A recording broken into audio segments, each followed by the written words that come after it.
Good morning and welcome to WAVY Digital Desk. I'm your host, Sarah Good. Today we're going to be talking about kidney transplants. Now in Hampton Roads, there is a widening gap that exists between donors and those who are in need of a transplant. We're going to be talking to Dr. Duncan Yoder about what's happening here in Hampton Roads, as well as breaking down maybe some of this information and misinformation and myths about being a donor. So I'm going to bring him on now.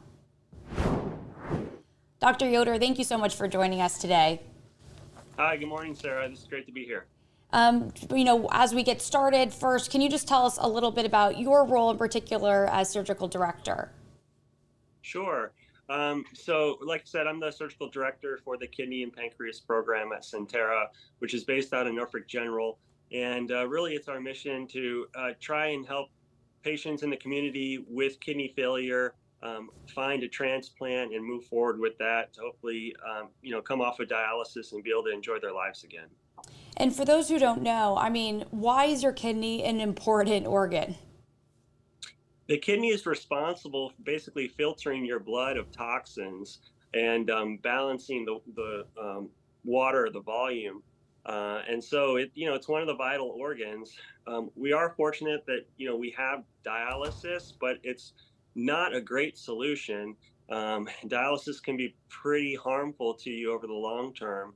It does support kidney function, but like I said, over the long term, it takes a toll on your body. And we know that transplant is just the best option for those patients with kidney failure.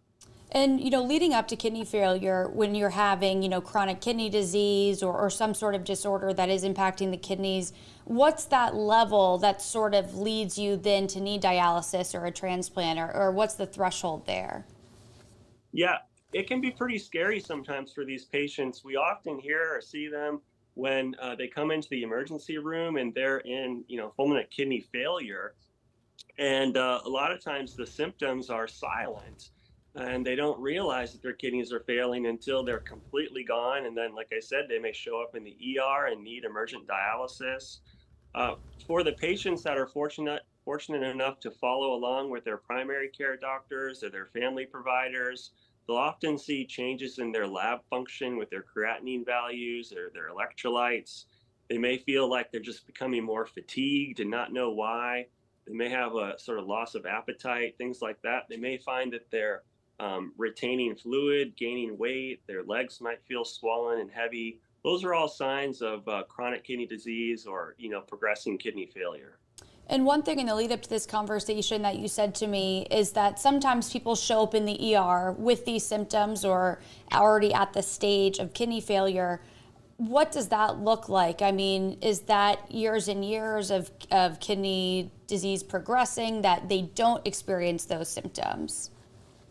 Yeah, that's a great question. And for our community, that's pretty common.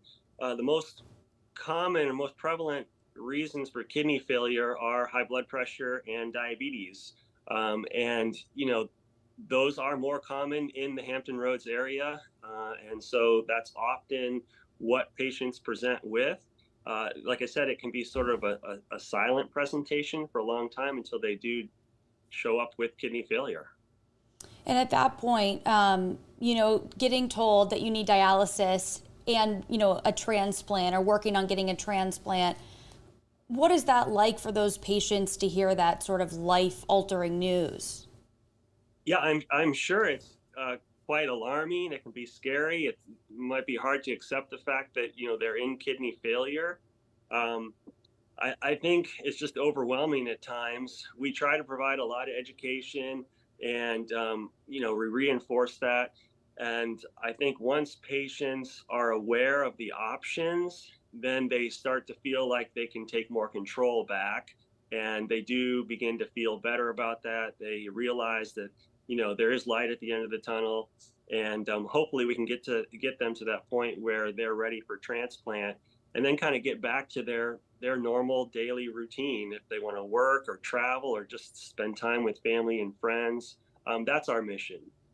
And for the dialysis portion of that and the time that sort of takes or, I would say, interrupts maybe your daily life. What does that look like while you're waiting for a transplant?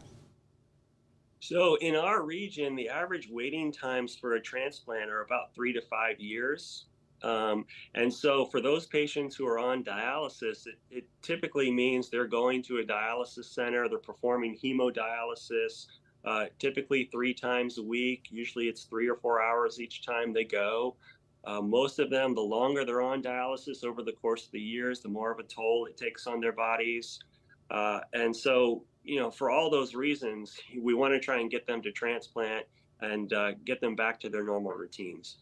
And one of the significant parts I think that I've learned through all of this is that, despite maybe social media links, the ability to sort of share information in, different ways now and new programs that exist for kidney transplant and kidney donors, there is still this widening gap that exists, at least in Hampton Roads, and I think across the country, for those who need a kidney transplant and the donors available. Can you talk about the discrepancy there? Yeah, absolutely. So it really goes back to the primary indications or causes of kidney failures. And certainly in our region, that's diabetes and high blood pressure. And those are just becoming more and more prevalent within the community. And so more and more people are developing chronic kidney disease or kidney failure. And there's just not enough donors to support them. And so whether that's deceased donors or living donors, that leads to a continuing widening of this gap. So, like you said, there are new areas we're trying to improve and close that gap, but unfortunately, it continues to expand. And what percent of that, or I know it's not an exact statistic, but what part of that do you think it is for people who might be, meet the standards, meet the criteria, but maybe aren't familiar enough to, sign up to be a donor either during life as a living donor or, put that universal donor on their ID? That's a good question. I don't know if I could, give you a specific percentage, but it is a big part, just unawareness. There's obviously also some healthcare mistrust in the community. We try and dispel a lot of the myths around donation and around that universal ID where you can, declare yourself a donor. Uh, a lot of patients come in and share stories that they're worried that if they're in an accident that someone's just going to harvest their organs without them approving or giving notice, and that's not the case. The way that that process is set up is there's usually a team of medical providers that's taking care of patients in sort of that end stage donation phase. And that's separate from the team that works with their families and sees if they're interested in donation. So the patients are being taken care of by a different team that is involved in the donation process. So we really keep that separate so there's no conflict of interest. Right, and I think that, that is something that's probably highlighted in a lot of fears and, people thinking that it will sort of limit the care they receive, right? So that's interesting and good to know, I think, if that is a piece of misinformation that's been spreading, throughout whatever community or conversation to sort of debunk that. I also Right. wanted to ask, too, in the story that will air later, and it's linked currently if you're watching on WAVY.com, YouTube, or Facebook, but it is about, a father-daughter who gave the donation, and that only took a year. So she's well under that, 3 to 5 year limit, which is great. But, in terms of, I think the other misinformation is in terms of living with one kidney, you actually have no difference really if you're healthy, you meet the criteria in your lifespan or your livelihood. Is that correct? That's right. And you brought up a good point. And so, first of all, potential donors will go through an evaluation process really to try and figure out if they have any risk factors for early kidney disease or kidney failure down the road in the future. Once they have completed that process and they're approved for donation, when you look at the long-term outcomes and compare those donors to the general population, like you said, there's no difference in the life expectancy or the rates of kidney failure. And so you can lead a very long and healthy, normal life with one kidney. And, on the same side, I guess, what is your livelihood or your lifespan like with a new kidney? I know that some of them last a long time, and if you could you just share the story of, I know it was 2 years ago, but the identical twin transplant that you did, that one lasted 50 years. I know that might not be the norm, but I think that's really interesting that for some, it can offer that sort of life-changing one transplant for a majority of their life. That's right. I mean, we think all transplants are life-changing. To come off dialysis and be able to go back to work or travel, it's just remarkable. And you highlighted that original pair that was transplanted at Sentara at Norfolk General 50 years ago still had functioning kidney. Those were identical twins in a little bit of a rare situation, but just really highlights the life-changing impact of kidney transplantation. Before that, yeah, sorry, so you go ahead. That's okay. I was just going to say, when you look at sort of averages, we really divide them between living donor transplants and deceased donor transplants, and it really illustrates why living donation is so important. The outcomes are just better; they're so much better, and so those kidneys work quicker, they last longer. Average graft survival is probably about 12 to 14 years now. A lot of that depends on the donor and the recipient characteristics, but that's probably average. Deceased donors are probably closer to about 10 years. But a lot of that, again, depends on the donor selection and how well patients take care of their kidneys afterwards. And explain that process. It's a lot to do with, taking the right medication and follow-ups and such. Yeah, you're right. That's a huge part of it. We want to make sure that they're taking their immune suppression to prevent rejection. That's probably most critical. But we also want to make sure that they're managing those chronic conditions that may have led to their original kidney failure, like hypertension and diabetes. And I think that's why the transplant patients have better outcomes than those patients that stay on dialysis, is because they get great care, they get great follow-up, and we are managing those issues. And I just want to give some stats that Sentara gave me this morning. So just this year alone, you all have already had 27 kidney transplants with 4 living donors. Would you hope that the 4 living donor number that increases, significantly, or I mean, where does that stand? Yeah, absolutely. And that's a big part of this effort, is to raise awareness, within the community, to help people realize that living donation is the best option, and obviously to grow that volume. And I think people feel inclined to give, say, to a close family member or friend, but there are options to be a living donor if you match somebody that you don't know as well. Right. Living donation is incredibly accommodating. And so if you're interested in being a donor, if you have someone specific that you'd like to donate to and your blood types are compatible, that's great. That's what we would call a direct donation. If, however, your blood types are incompatible, you could still participate in living donation. We would just use a paired exchange program. And it's a great idea for those pairs that are not compatible. It allows you to donate to somebody who could receive your kidney, and then that recipient would have a donor that could donate to your intended recipient. And so that program is growing. We're doing more and more transplants that way, and it's a great backup plan for those incompatible pairs. There's also the possibility and the option for individuals who are just interested in donating, maybe not to any particular individual, maybe within the community. And we call those altruistic donors. We've had several of those over the course of the years, and they're really remarkable people. They just feel compelled to donate because maybe they've known somebody with kidney failure in the past and know what that's like. But they donate to the community, and so that allows somebody to come off dialysis. Sometimes it starts a whole chain of transplants that might be 10 or 12 or 20 patients long.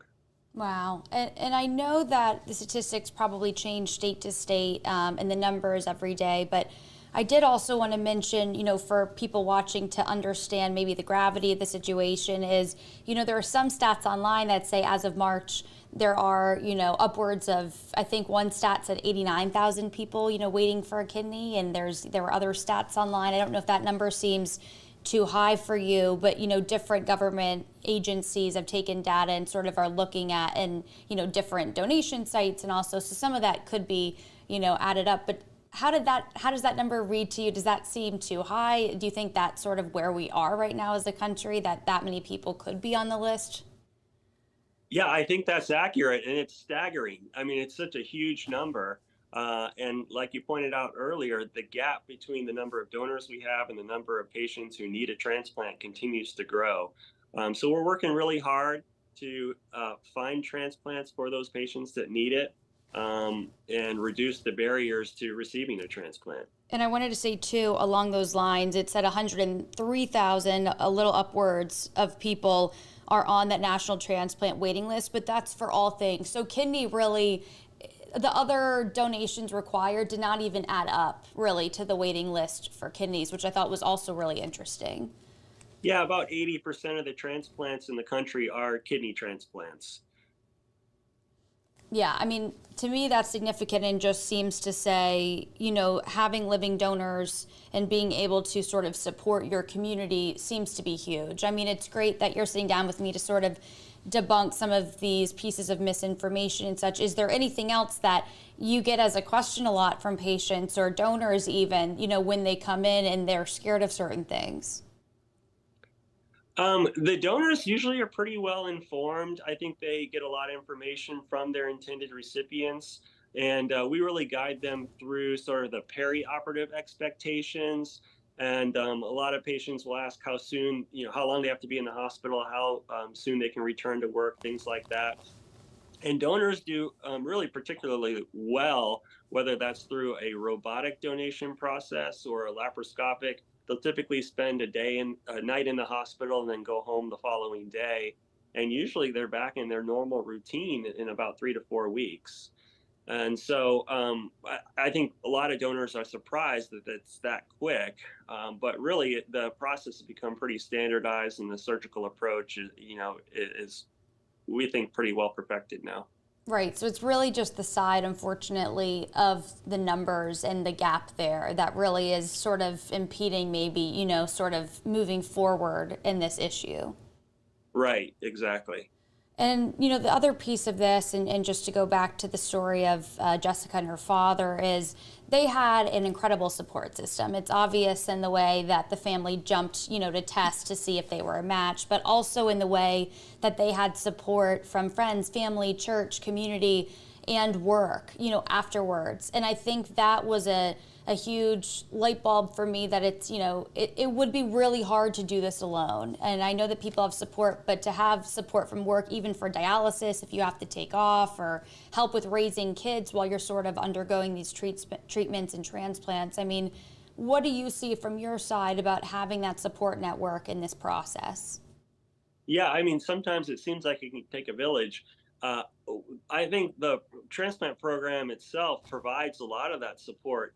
And a lot of it is sort of behind the scenes and maybe doesn't get noticed during the operation and the perioperative course. But we have a whole host of professionals, including the transplant coordinators, the social workers, the pharmacists. Um, there's a lot of people involved that help support these patients and provide the education for them to be successful. That's amazing. So you're obviously not just jumping into all of this alone between all of those resources you just listed. Right, exactly. There's a lot of support for them.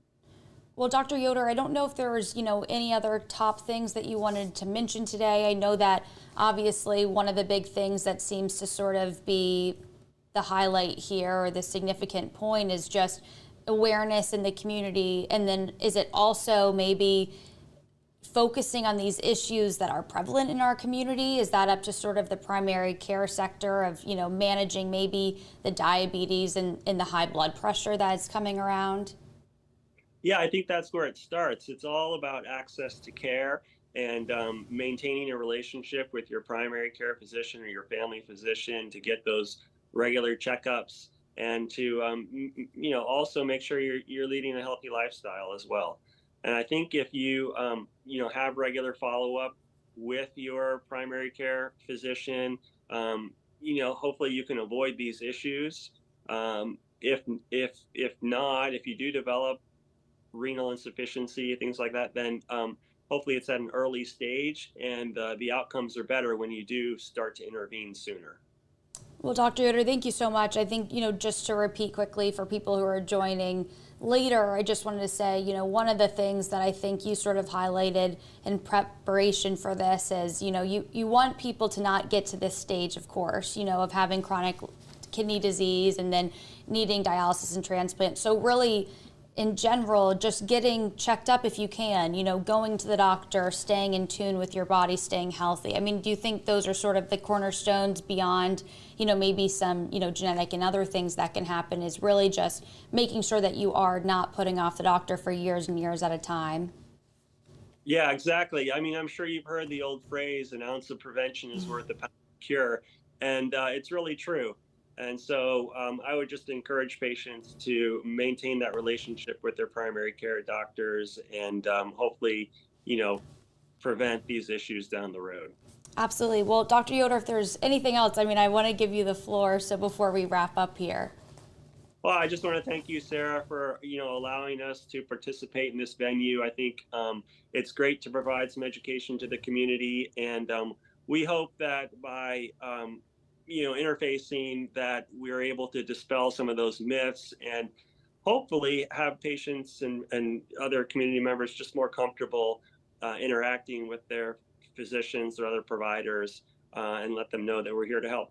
And the last thing, just jumping forward for people that maybe want to get questions answered or be in touch maybe about the donor program, is it possible for them to, to contact the Sentara donor, the transplant program, to ask questions, see if they are optioned to be a living donor, or is there somewhere else they should go?